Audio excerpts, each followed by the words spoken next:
आज का हमारा टॉपिक है Newton's third law of motion. Newton's third law of motion क्या है कि every action for every action there will be equal and opposite reaction.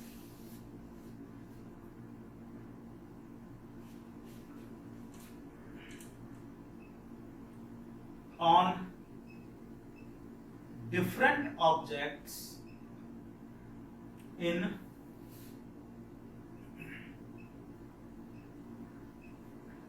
different directions. Newton की third law क्या show करती है? न्यूटन की थर्ड लॉ से हमें पता चलता है नेचर ऑफ फोर्स के बारे में। इससे हमें क्या पता चलेगा?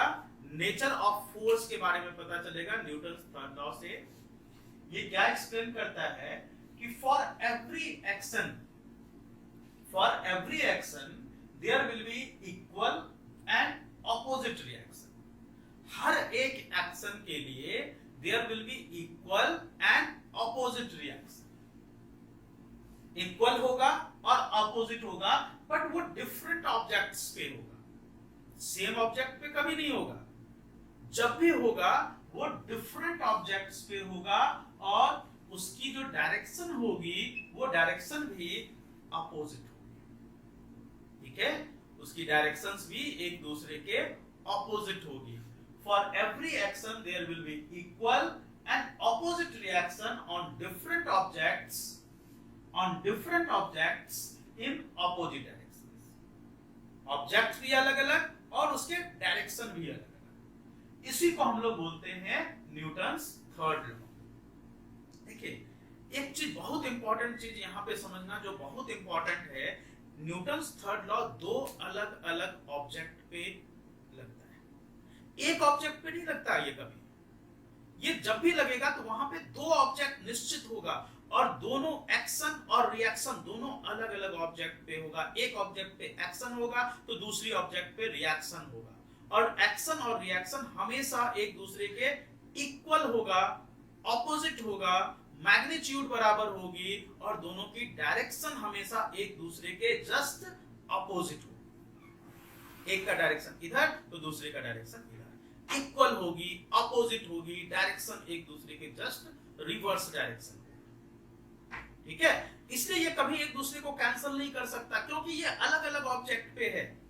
ठीक है, ये अलग अलग ऑब्जेक्ट पे। अब जैसे मान लीजिए कि ये डस्टर को हमने इधर से फोर्स लगाया और इधर से भी फोर्स लगाया। इधर से हम लगा रहे हैं 5 न्यूटन की फोर्स और इधर से भी लगा रहे हैं 5 न्यूटन की फोर्स। तो दोनों फोर्स जो लगा रहे हैं यहाँ पे, इस फोर्स को देखो और इस फोर्स को देखो, दोनों फोर्स एक दूसरे को कैंसिल आउट कर देगा क्योंकि एक एक्स एक्सिस पे, पॉजिटिव एक्स एक्सिस पे है तो दूसरा नेगेटिव एक्स एक्सिस पे है। एक की वैल्यू +5 न्यूटन होगी तो दूसरे की वैल्यू -5 न्यूटन होगी ना।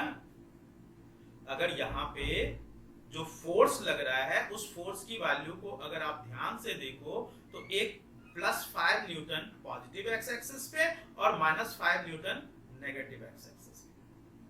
दोनों ने क्या किया? एक दूसरे को कैंसिल कर दिया। क्यों? ऑब्जेक्ट एक है तो यहाँ पे फोर्स एक दूसरे को कैंसिल आउट करेगा। यहाँ की जो सिचुएशन है that is the case of balanced force. Total resultant force यहाँ पे 0 हो जाएगी। लेकिन अगर आप यहाँ की बात करो, सपोज करो कि यहाँ पे कोई एक वॉल है और इस वॉल पे किसी बच्चे ने फोर्स लगाया।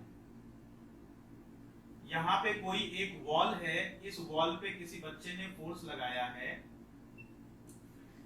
एक बच्चा कोई यहाँ पे खड़ा है और उसने अपने पैर में रोलर स्केट पहन रखा है। रोलर स्केट समझते हो ना, जिसके नीचे जो है व्हील्स लगे होते हैं, उसने रोलर स्केट पहन रखा है। अब ये बच्चा क्या कर रहा है? इस वॉल को पुश कर रहा है, इधर की ओर पुश कर रहा है। यहां पे दो ऑब्जेक्ट है, देखिए पहला ऑब्जेक्ट बॉल और दूसरा ऑब्जेक्ट ये बच्चा, दो ऑब्जेक्ट। इस बच्चे ने क्या किया, बॉल पे किया एक्शन, बदले में इस बॉल ने इस बच्चे पे लगाया रिएक्शन। दोनों अलग अलग ऑब्जेक्ट पे एक्शन किस पे हो रहा है, बॉल पे, रिएक्शन किस पे हो रहा है, बॉय पे। अगर आप खुद से इमेजिन करो कि आपने पैर में रोलर स्केट पहन रखा हो और आप किसी बॉल को पुश कर रहे हो, तो you will be pushed in the backward direction. क्यों? Action and reaction forces will be equal, but they will be on different object. Action is on the wall, reaction is in the backward direction. दोनों equal है, magnitude same है, but they will be opposite in direction. ठीक है? That is the reason they can't cancel each other. एक दूसरे को cancel नहीं कर सकता, because they are on the different objects. So they will not cancel each other, they will never cancel each other because they are on the different object. एक object पे होगा तभी तो कैंसिल करेगा। दूसरा केस देखते हैं, मान लीजिए कोई बैलून है, मान लीजिए कि किसी बर्थडे में आप बैलून फुला रहे हो और वो बैलून को टाई करने से पहले वो आपके हाथ से छूट गया। अब इस बैलून में जो आपने एयर फिल किया था वो एयर बाहर निकलनी शुरू हुई बहुत तेजी से, तो air is coming out, that is action. इसका रिएक्शन क्या हो रहा है, ये बैलून जो अपवर्ड डायरेक्शन में जा रही है, दैट इज द रिएक्शन। ये एक्शन है, और बैलून जो ऊपर की ओर जा रही है, बैलून आपने देखा होगा ना, बैलून दूसरी डायरेक्शन में पुश हो जाता है, इधर से एयर निकल रहा है उसके अपोजिट डायरेक्शन में पुश हो जाएगा, दैट इज द रिएक्शन। तीसरा एग्जांपल देखो, मान लो कि आप चलते वक्त या दौड़ते वक्त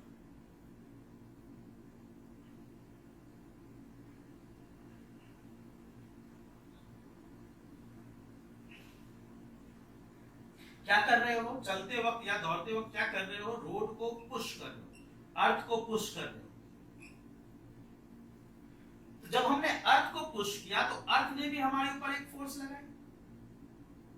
हमने यहाँ पे किसको पुश किया है, अर्थ को पुश किया, तो अर्थ ने भी हमारे ऊपर जो फोर्स लगाई, तो ये पुश क्या है, एक्शन, और अर्थ हमारे ऊपर क्या लगा रही है, दैट इज रिएक्शन। दोनों फोर्सेस एक दूसरे के इक्वल है और दोनों फोर्सेस एक दूसरे के अपोजिट है। अगर हमें तेज दौड़ना हो या जंप करना हो तो हम ज्यादा जोर से पुश करेंगे, और जितना जोर से पुश करेंगे ये अर्थ भी हमें उतनी ही उसके ऊपर हमारे ऊपर फोर्स लगाएगी, जिसके कारण हम उतनी ही तेजी से आगे मूव कर पाएंगे। एक्शन और रिएक्शन, ये जो आप देख रहे हो बैलून का केस बिल्कुल सेम यही रॉकेट के भी केस में होता है।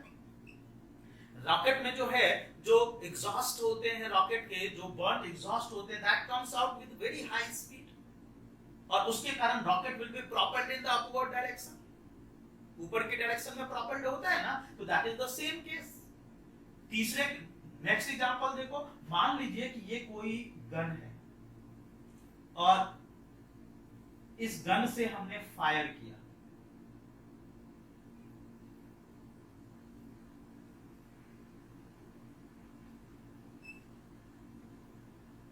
इस गन से हमने फायर किया बुलेट, तो जब बुलेट आगे की ओर मूव होगी, दैट इज द एक्शन,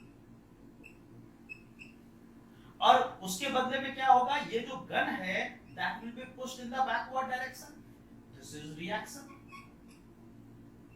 अगर आपने बुलेट फायर किया होगा किसी कैंप वगैरह में या कहीं पे भी, तो आपको ये पता होगा जब हम बुलेट फायर करते हैं तो बुलेट आगे मूव करता है और गन जो है पीछे रिकॉइल होती है। This reaction is called as recoil, इसको हम लोग क्या बोलते हैं, रिकॉइल ऑफ गन बोलते हैं। This is recoil of gun. Action, reaction, दो अलग अलग ऑब्जेक्ट, एक ऑब्जेक्ट बुलेट, दूसरा object gun.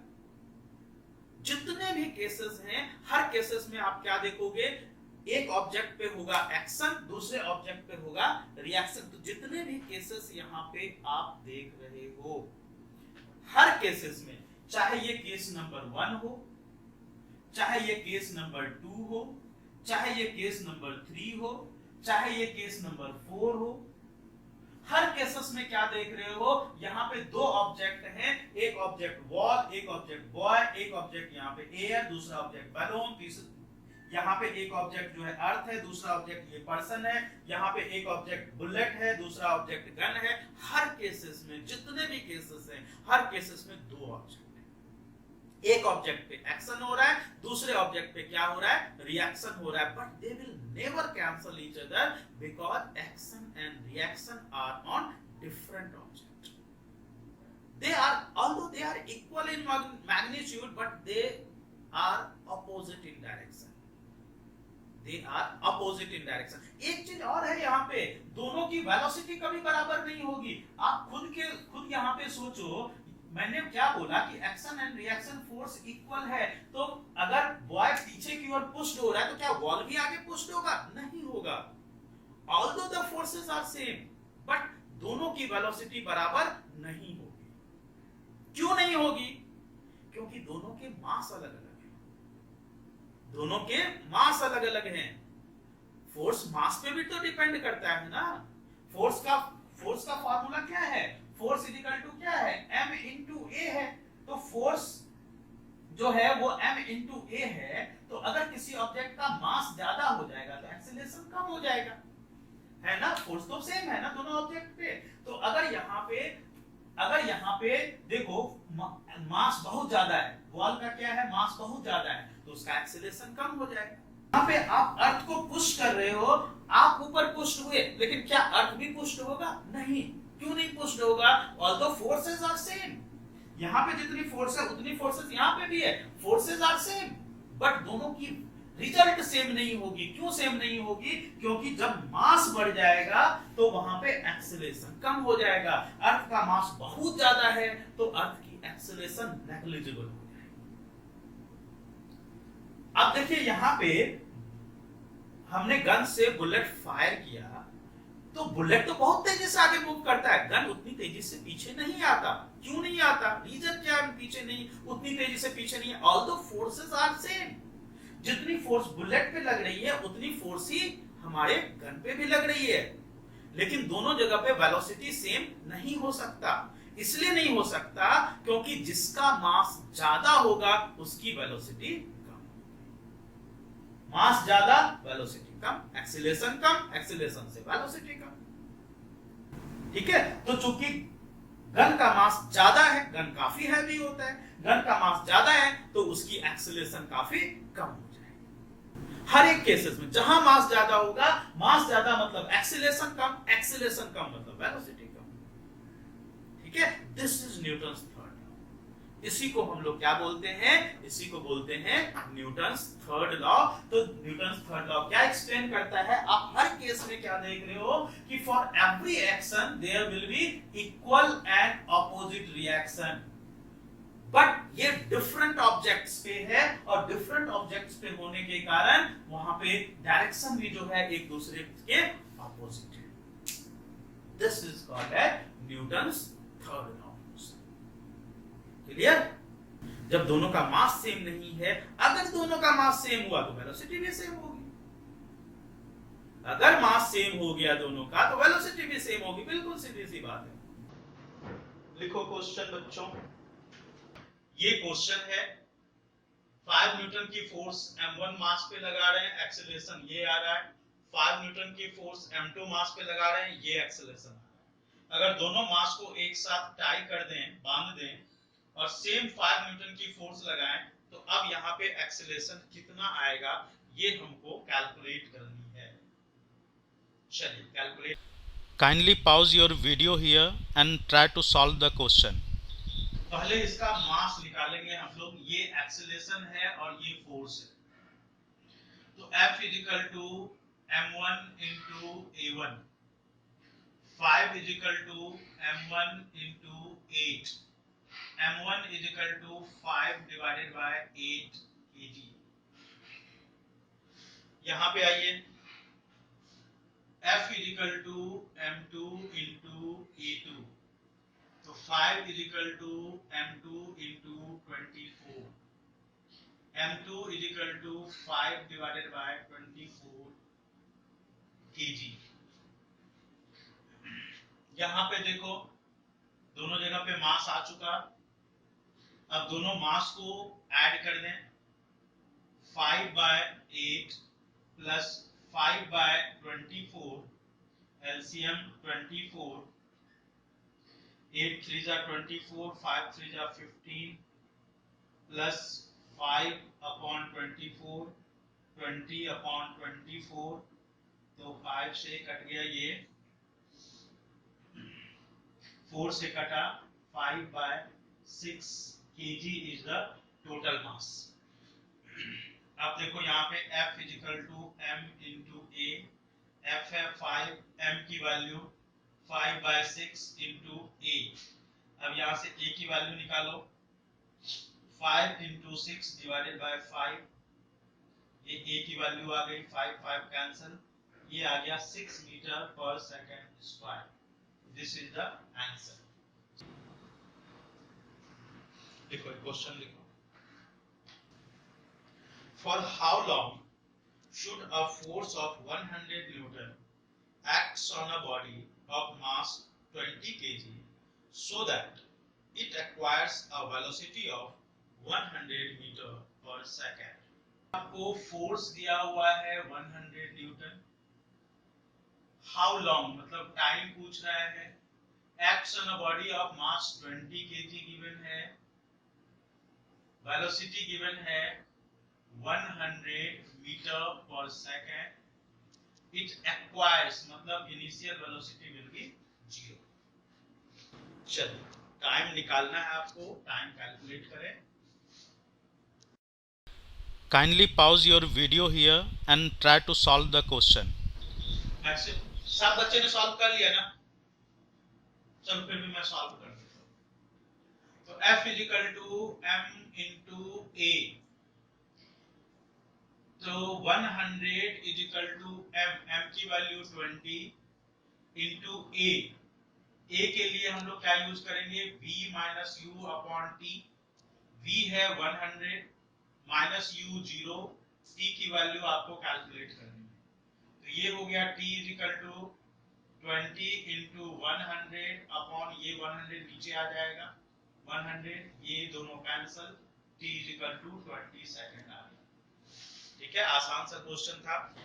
Newton's third law में क्या समझाया था कि there will be two objects, बताया था ना, टू ऑब्जेक्ट्स होंगे, एक ऑब्जेक्ट पे एक्शन होगा, दूसरी ऑब्जेक्ट पे रिएक्शन होगा।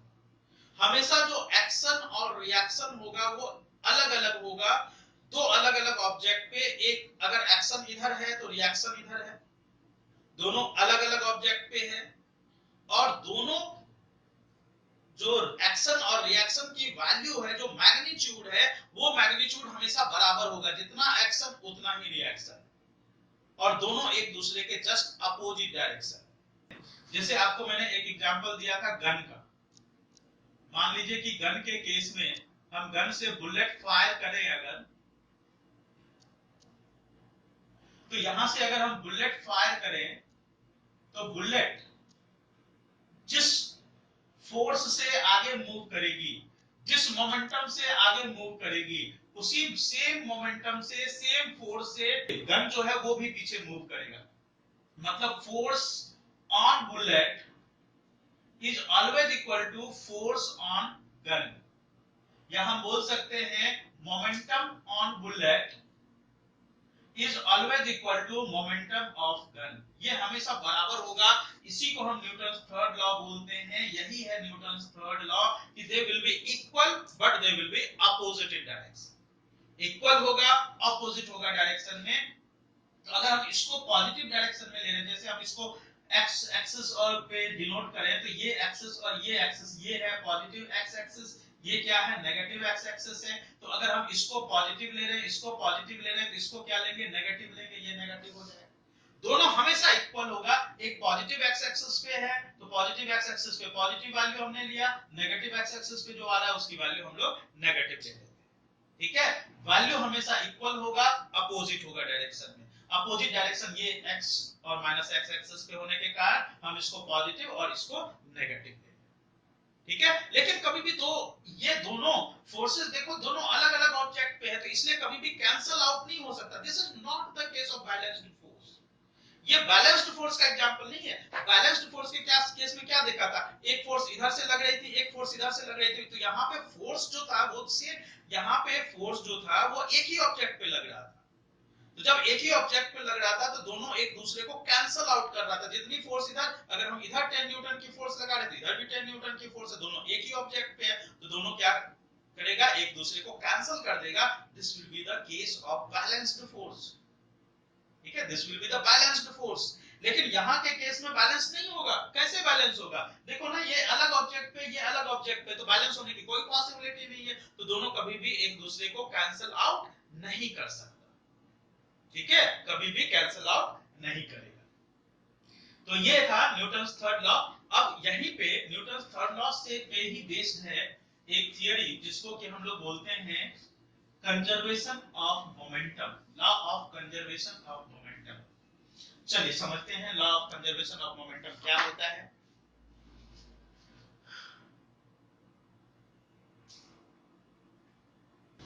Law of conservation of momentum क्या होता है, ये एक्सप्लेन करता है खासकर वैसे केसेस में जहां पे दो ऑब्जेक्ट कोलाइड हो रही है, दो ऑब्जेक्ट एक दूसरे से कोलाइड हो रही है, वहां के केसेस के लिए total momentum before collision, total momentum before collision is always equal to total momentum after collision।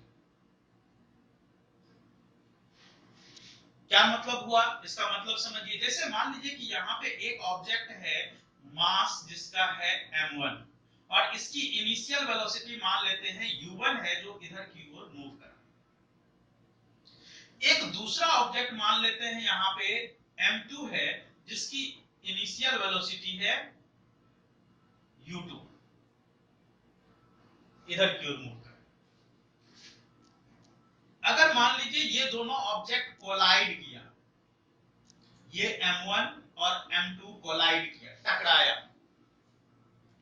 तो टकराया तो क्या होगा कि ये इस पे फोर्स अप्लाई करेगा और ये इस पे फोर्स अप्लाई, ये फोर्स इस पे मान लीजिए F1 अप्लाई कर रहा है, तो ये फोर्स क्या हो जाएगा, F2 अप्लाई करेगा। According to Newton's third law ये दोनों फोर्स बराबर होगा, जितना फोर्स ये इस पे लगाएगा उतना ही फोर्स ये इस पे लगाएगा। लेकिन दोनों फोर्स की वैल्यू बराबर तो होगी, बट ये वाली जो फोर्स होगी नेगेटिव एक्स एक्सिस पे होने के कारण ये क्या हो जाएगा, नेगेटिव हो जाएगा। ठीक है, तो F1 will be minus F2। ये कहां से आया, ये आया न्यूटन्स के थर्ड लॉ से। This is third law of Newton या Newton's third law of motion. Newton's third law of motion से आया, यही हमने पढ़ा था। Newton's third law of motion यही होता है। अब टकराने के बाद क्या हुआ कि अगर मान लीजिए ये मास की वेलोसिटी, ये मास की जो वेलोसिटी है ये हो जाती है v1, और दूसरा मास जो है m2 जिसकी वेलोसिटी हो जाती है v2। ठीक है, सिचुएशन क्या गिवन है, एक मास है m1, इनिशियल वेलोसिटी u1, मास m2 जिसकी इनिशियल वेलोसिटी u2, दोनों एक दूसरे से कोलाइड किया, टकराया।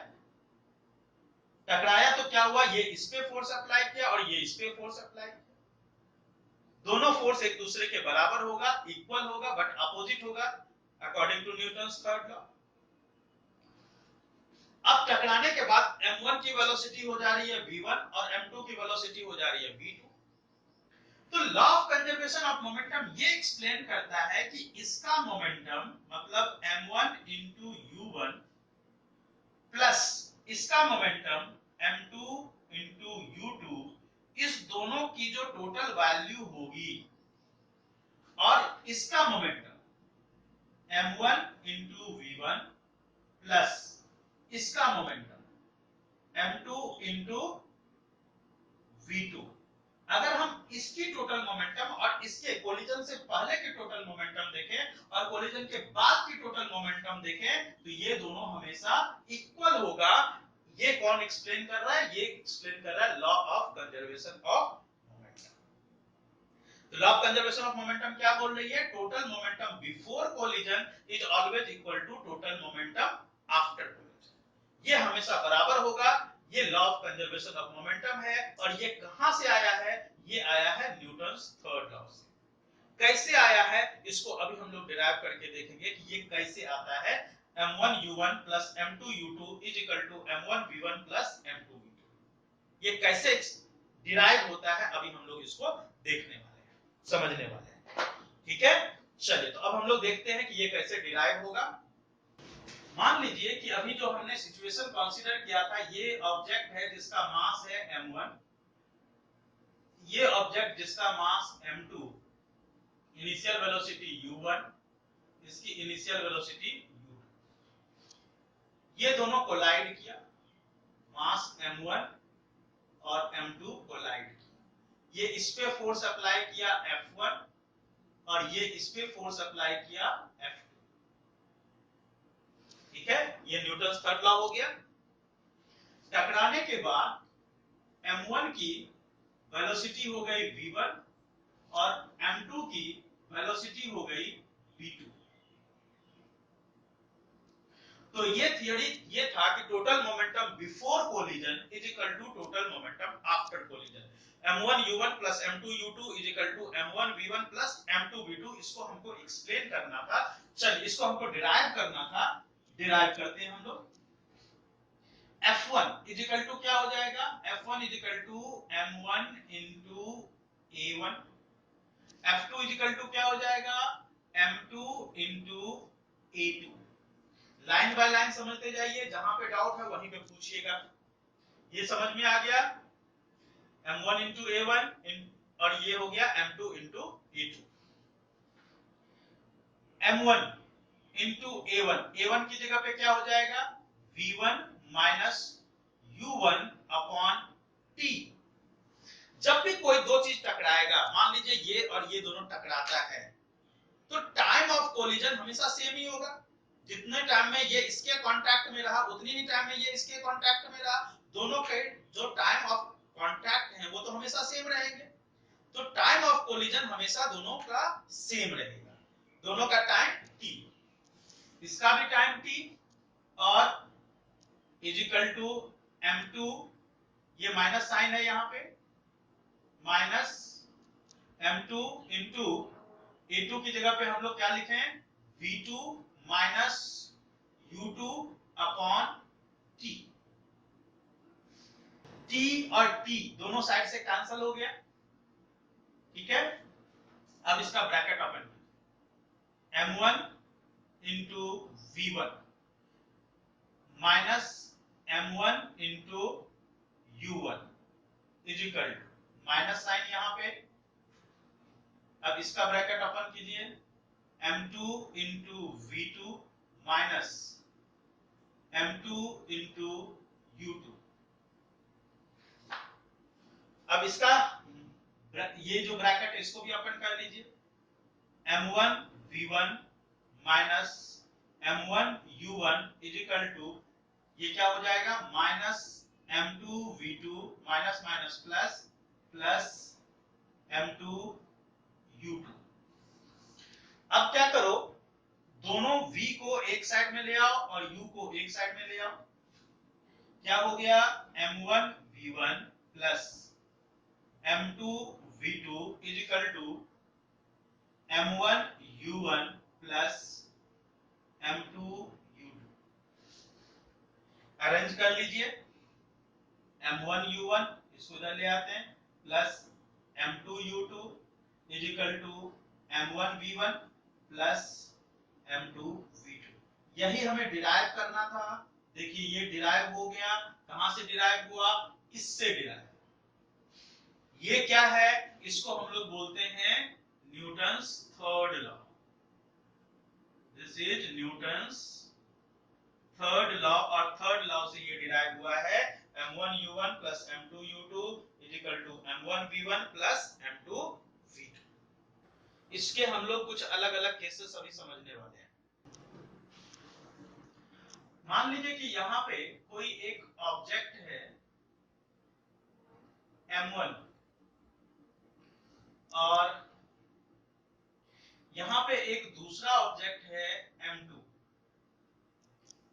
ये ऑब्जेक्ट इधर जा रहा है u1 स्पीड से और ये ऑब्जेक्ट रेस्ट में है। m2 ऑब्जेक्ट जो है वो रेस्ट में टकराया, m1 और m2 टकराया और टकराने के बाद इस दोनों की जो वेलोसिटी है, मान लेते हैं हम ये कि ये रेस्ट में था, इसकी वेलोसिटी हो गई v1 और इसकी वेलोसिटी हो गई m2 की वेलोसिटी हो गई v2। ठीक है, m2 की वेलोसिटी क्या हो गई, v2 हो गई। इस सिचुएशन का यहां पे देखो एक ऑब्जेक्ट रेस्ट में है, इस सिचुएशन का हमको फार्मूला बनाना है। कैसे बनाएंगे, देखो फार्मूला बेसिकली तो वही रहेगा, जो हमारा बेसिक फार्मूला है वो वही रहेगा, m1 u1 plus m2 u2 is equal to m1 v1 plus m2 v2। Basic formula हमारा यही है, यही रहेगा। इसी में हम सिचुएशन के अकॉर्डिंग चेंज करते चले जाएंगे। अब यहाँ पे देखो ये ऑब्जेक्ट रेस्ट में है, तो m1 u1 plus m2 u2, u2 यहाँ पे u2 की वैल्यू जो है वो 0 है, तो ये पूरा का पूरा टर्म 0 आ जाएगा, m2 into 0, this will B entire 0, तो ये हो जाएगा 0 is equal to m1 v1 plus m2 v2। तो सीधा ये फार्मूला क्या बन गया, m1 u1 is equal to m1 v1 plus m2 v2, ये बन गया फार्मूला। तो जिस सिचुएशन, जैसा सिचुएशन गिवन है उस सिचुएशन के अकॉर्डिंग आप वहां पे चेंज कर सकते हो। इसी में एक दूसरा सिचुएशन समझते हैं। देखो यहाँ पे ये फार्मूला था, अब हम एक दूसरा सिचुएशन समझते हैं। चलिए मान लीजिए कि ये एक ऑब्जेक्ट है m1 जिसकी इनिशियल वेलोसिटी u1, ये ऑब्जेक्ट m2 जिसकी इनिशियल वेलोसिटी u2, ये टकराया, m1 और m2 टकराया, कोलिजन हुआ। कोलिजन होने के बाद अब ये ऑब्जेक्ट m1 रेस्ट में आ जाता है, स्टॉप्ड हो जाता है, और m2 की वेलोसिटी v हो जाती है, या v2 हो जाती है। इस सिचुएशन का हमको फार्मूला बनाना है। देखो फार्मूला, बेसिक फार्मूला तो वही रहेगा, जो स्टॉप्ड है उसको 0 कर लो सिर्फ, ठीक है, जो स्टॉप्ड है वो आपको क्या करना है, उसको 0 कर लेना है। तो ये क्या हो जाएगा, बेसिक फार्मूला तो हमारा यही रहेगा, m1 u1 प्लस इसकी value m2 u2 is equal to m1 v1, तो ये स्टॉप्ड है, तो ये पूरा का पूरा टर्म क्या हो जाएगा, 0 प्लस m2 v2, जैसे ये 0 था वैसे यहाँ पे ये 0 हो जाएगा। फार्मूला हमारे पास क्या बन गया, m1 u1 plus m2 u2 is equal to m2। इसी अकॉर्डिंग जो है आप सिचुएशन के अकॉर्डिंग वहां पे चेंज करते चले जाओगे, जैसा सिचुएशन होगा उस सिचुएशन के अकॉर्डिंग आपको चेंज करते जाना है। एक तीसरा एग्जांपल समझो, तीसरा एग्जांपल समझना है, ध्यान से समझो जरा। मान लो कि ये एक सिचुएशन है, एक कोई बच्चा है और ये बच्चा दौड़ता हुआ आ रहा है, ये बच्चा दौड़ता हुआ आ रहा है, जिस बच्चे का मास है m1 और इस बच्चे की इनिशियल वेलोसिटी है u1। यहां पे एक कोई ट्रॉली रखी हुई है, ध्यान से समझिएगा, यहां से डायरेक्ट क्वेश्चन है आपके एनसीईआरटी। ये ट्रॉली रखी हुई है जिसकी मास है m2 और ये ट्रॉली अभी रेस्ट में, ठीक है, ये ट्रॉली अभी रेस्ट में। अब ये बच्चा दौड़ता हुआ आता है और दौड़ते हुए आकर के ये इसमें जंप कर जाता है। जब इसमें जंप कर गया तो अब ये ट्रॉली इस बच्चे के साथ में मूव करने लगी, इस बच्चे के साथ में, ये बच्चा इधर ट्रॉली में बैठ गया, ये बच्चा इस ट्रॉली में बैठ गया। अब बच्चा और ट्रॉली दोनों एक साथ मूव कर रहे हैं, देखो बच्चा और ट्रॉली दोनों एक साथ मूव कर रहा है, बच्चे के साथ ट्रॉली मूव कर रहा है, सेम वही सिचुएशन है, सेम वही सिचुएशन है, इसका हमको फार्मूला बनाना है। तो हमारे पास जो बेसिक फार्मूला है वो क्या है, m1 u1 plus m2 u2 is equal to m1 v1 plus m2 v2। ये बेसिक फार्मूला है। m1 u1 प्लस ये पूरा का पूरा टर्म क्या हो जाएगा, 0 इज इक्वल टू m1। अब देखो यहां पे दोनों की जो वेलोसिटी है कंबाइंड वेलोसिटी है, दोनों की वेलोसिटी कंबाइंड वेलोसिटी है ना।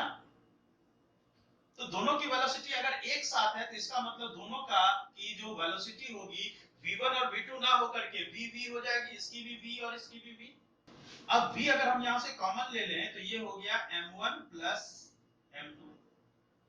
फार्मूला क्या बन गया, m1 u1 is equal to v into m1 plus m2। ये बन गया इस सिचुएशन का फार्मूला। तो फार्मूला बेसिक फार्मूला देखोगे तो वो तो यही है, लेकिन सिचुएशन के अकॉर्डिंग हम इसको चेंज करते चले जाते हैं। ठीक है, जो सिचुएशन बनता है उस सिचुएशन के अकॉर्डिंग आप उसको अकॉर्डिंगली चेंज करते चले जाओ। मान लीजिए यहां पे एक कोई गन है, ये कोई गन है और यहां से हमने बुलेट फायर किया, बुलेट फायर किया। तो इस बुलेट पे जो फोर्स लगेगी, force on bullet is equal to force on gun, बराबर होगी, इक्वल होगी, अपोजिट होगी। गन पे जो फोर्स लगेगी वो इस डायरेक्शन में लगेगी, तो इसको हम क्या ले लेंगे, माइनस ले लेंगे, क्योंकि ये पॉजिटिव डायरेक्शन में है और ये नेगेटिव डायरेक्शन में है, नेगेटिव एक्स एक्सिस पे है, तो इसको हमने माइनस ले लिया। दोनों की फोर्स बराबर होगी, दोनों की जो मोमेंटम होगी, momentum of bullet is equal to momentum of gun, दोनों बराबर होगी, बराबर होगी। ठीक है, ये तो डायरेक्टली न्यूटन थर्ड लॉ पे है। अगर मान लो इसी को हम एक सिचुएशन में कन्वर्ट कर दें, मान लीजिए बुलेट का मास है, mass of the bullet is 20 gram, which is moving with velocity of 200 meter per second. ठीक है, and mass of the gun is 2 kg। इसकी वेलोसिटी ऑफ द गन क्या होगी ये आपको कैलकुलेट करना है। वेलोसिटी ऑफ द गन क्या होगी, तो क्या दोनों की वेलोसिटी बराबर होगी? जब हम बोल रहे हैं दोनों के मोमेंटम सेम है, दोनों के फोर्स सेम है, तो क्या दोनों की वेलोसिटी भी बराबर होगी? नहीं, बिल्कुल नहीं। क्यों नहीं होगी बराबर? क्योंकि दोनों का मास बिल्कुल अलग अलग है। इसका मास देखो, इसका मास देखो, दोनों का मास बहुत अलग है ना। तो दोनों का मास अलग अलग है, तो इसलिए दोनों का की वेलोसिटी कभी भी बराबर नहीं हो सकती। बिल्कुल सही बात है, दोनों का मास अलग अलग है, तो दोनों की वेलोसिटी कभी बराबर नहीं हो सकती। ठीक है, although momentum will be same, although forces will be same, but velocity will not be same। चलो हम निकाल के देखते हैं। हमने ये बताया कि दोनों की मोमेंटम सेम है। इसकी मोमेंटम अगर हम निकालें, मोमेंटम ऑफ द बुलेट तो is equal to mass of the bullet into velocity of the bullet. Mass of the bullet gram में है, converted into kg, 20 divided by 1000 into velocity of the bullet multiplied with 200, 20 cancel, 0 cancel, well, momentum of the bullet is 4 kg meter per second। This is the momentum of the bullet। velocity of the gun कितना होगा? velocity of the gun निकालने के लिए momentum of the gun, ये momentum इसके बराबर में हो जाएगा, क्योंकि मैं क्या बोल रहा हूं, मोमेंटम ऑफ द गन और मोमेंटम ऑफ द बुलेट दोनों सेम होगा। तो मोमेंटम ऑफ द गन क्या हो जाएगा, मोमेंटम ऑफ द गन यही हो जाएगा, but with minus sign, with minus sign. तो momentum of the gun will be -4 kg metre per second. Minus sign के साथ होगा ना, क्योंकि ये अगर पॉजिटिव है तो ये नेगेटिव होगा। This will be -4 kg metre per second. तो momentum of the gun is equal to mass of the gun, this will be equal to mass of the gun into velocity of the gun। तो 4 is equal to mass of the gun, mass of the gun is 2 into velocity of the gun, ये -4 है। तो velocity of the gun कितना हो गया, velocity of the gun हो गया, चलो हम इधर कैलकुलेट करते हैं, वेलोसिटी ऑफ द गन कितना हो गया, तो -4 divided by 2, this will be -2 metre per second, this will be the velocity of the gun. देखिए इसकी वेलोसिटी देखिए और इसकी वेलोसिटी देखिए, ऑल्दो दोनों की मोमेंटम, इसकी भी मोमेंटम 4 है और इसकी भी मोमेंटम 4 है, इसके जो फोर्स होगी सेम यही फोर्स इसकी भी होगी, लेकिन दोनों की वेलोसिटी बिल्कुल अलग है। ठीक है, तो यहां पे हमें क्या तरीका यूज करना है, ये तरीका यूज करना, क्योंकि ये डायरेक्ट न्यूटन थर्ड लॉ का है, यहाँ पे कंजर्वेशन ऑफ मोमेंटम के लिए जरूरी नहीं है, आप सीधा जो है न्यूटन थर्ड लॉ पे अप्लाई करोगे और यहां से इसकी वैल्यू निकालोगे। क्वेश्चन लिखें,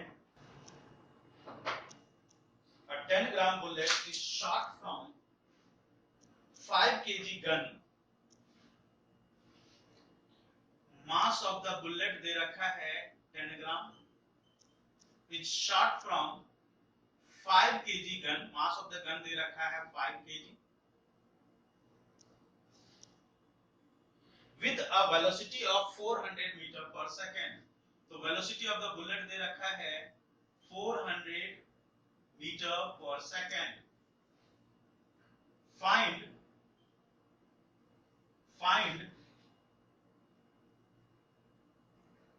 recoil velocity of gun, ये जो पीछे की ओर जाएगी गन, इसको हम लोग रिकॉइल वेलोसिटी बोलते हैं, तो this is recoil velocity of gun. किसी एक बच्चे ने Kindly pause your video here and try to solve the question. अभी आदित्य सही है। चलो देखो, दोनों की मोमेंटम सेम हो जाएगी, तो momentum of the bullet is equal to mass of the bullet into velocity of the bullet. Mass of the bullet 10 divided by 1000 into 400, 2 0 cancel, 0 0 cancel, तो मोमेंटम ऑफ द बुलेट क्या हो जाएगा, 4 kg metre per second, और यही momentum इसकी हो जाएगी but with minus sign, तो मोमेंटम ऑफ द गन कितनी हो जाएगी, -4 kg मीटर पर सेकंड, तो momentum is equal to mass of the gun into velocity of the gun, तो -4 is equal to mass of the gun 5 into velocity of the gun, तो velocity of the gun is equal to -4 divided by 5, -0.8 metre per second. चलिए लिखिए दूसरा question लिखते हैं। Question ये है कि a car of mass 1500 kg moving with velocity of 25 meter per second collides with another car of mass 1000 kg moving with velocity of 15 meter per second. If the velocity of car B after collision is 20 meter per second, find the velocity of car A after collision. Kindly pause your video here and try to solve the question. ठीक है, यही formula लगेगा, यहाँ पे 1 की जगह पे A हो जाएगा, यहाँ पे B हो जाएगा,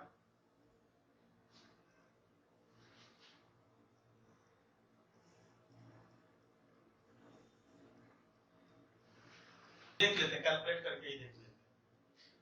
1500 into 25 plus 1000 into 15 is equal to MA 1500 into VA plus 1000 into 20, 375, इस दोनों की वैल्यू आ गई, और 2 0 plus 15,000 is equal to 1500 into VA plus 20,000, 52500, इसको इधर ले आते हैं तो माइनस हो जाएगा, 20,000 is equal to 1500 into VA, तो यहाँ पे अगर इसको माइनस करें तो it will be 3250 divided by 1500 is equal to VA, दो zero cancel 21.6 meter per second. Yes. This will be the answer 21.6 meter per second. तो इस तरह से इसके क्वेश्चन सॉल्व किए जाते हैं। आप लोग के पास PF1 करके एक असाइनमेंट दिया हुआ है ऑलरेडी, आपके ग्रुप में डला हुआ है, उसको सॉल्व करें और उसको सॉल्व करें, एनसीईआरटी सॉल्व करें और एग्जाम्पलर सॉल्व करें। PF1 एनसीईआरटी एग्जाम्पलर, ये 3 असाइनमेंट आपके पास हैं, जिस तीनों की हम लोग डाउट क्लास करेंगे अगली क्लास। ओके बच्चों, तो मैं क्लास ओवर कर रहा हूं। Bye bye, take care.